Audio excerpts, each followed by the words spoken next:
There once was a young student who, for many consecutive nights, suffered from nightmares where he dreamt of being tightly coiled by a python. Unable to move, eventually, he fell ill and consulted a doctor. However, the doctor could not find any ailment in the young man. Yet, about a year later, a malignant tumor grew on his spine, causing him whole body pain and collapse. There is another example of a woman who repeatedly dreamt of being pressed down into mud, finding it very difficult to breathe. 2 months later, diagnosis confirmed she had tuberculosis. For the Soviet scientist and doctor Vasily Nikolaev, these dreams were not coincidences or omens. He believed that such dreams were a crucial part of the brain's operational model.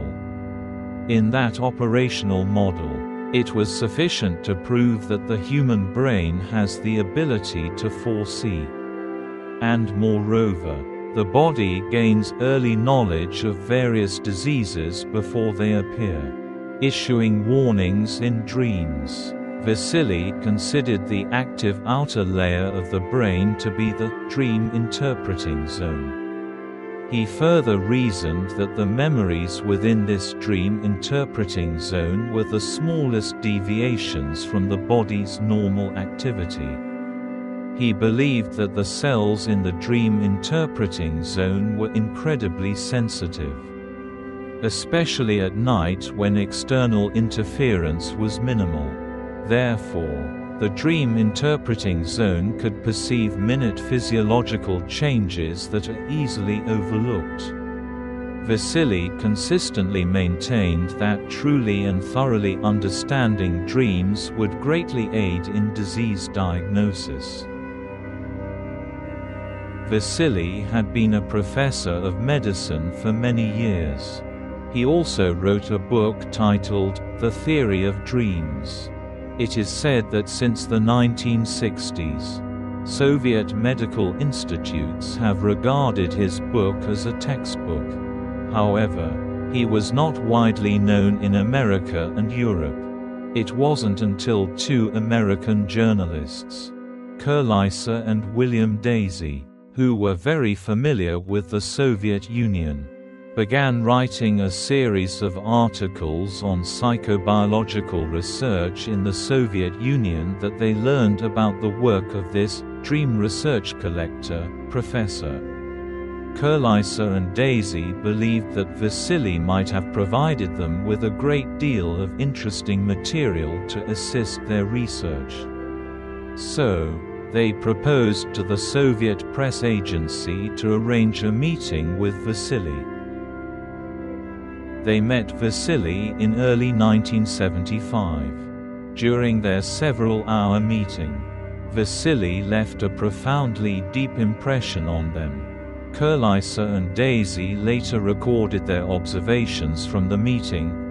Dr. Vasily is a wholehearted person and strongly believes in his work.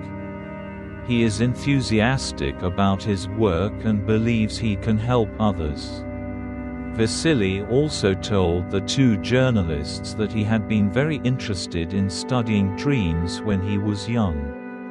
At that time, during World War II, the Germans besieged Leningrad, and many people endured extreme hunger and cold, with hundreds and thousands dying every day. Vasily had no other recourse than to listen to patients' daily complaints and groans. But gradually, he discovered that he could predict which patients were about to die based on the dream situations they recounted. He wrote in his notebook, "Although everyone in Leningrad wished for something to eat and seemed to dream of nothing else, some patients repeatedly dreamt of other things. I asked him to tell me their dreams, and only later discovered that those dreams often indicated diseases that would appear a few days later." Thus, Vasily resolved that if he could survive the siege, he would definitely continue to research these peculiar phenomena. Vasily indeed escaped the catastrophe and fortunately survived. By 1975, he had collected thousands of relevant stories and believed he could find patterns of premonitions within them. He discovered that if he dreamt of difficulty breathing, it was a symptom of lung disease, tumors, or tuberculosis. Furthermore, high blood pressure was foreshadowed by anxiety-filled dreams. A certain engineer with high blood pressure could confirm this. He repeatedly dreamt that a building he designed collapsed, burying him inside. He also dreamt of bodily injuries. For example, being stabbed multiple times, which foretold an impending problem in some internal organ, potentially a very serious one. Vasily also found that dream omens could sometimes be hidden, luring the victim into a nightmare that didn't necessarily involve the dreamer themselves, but perhaps their friends.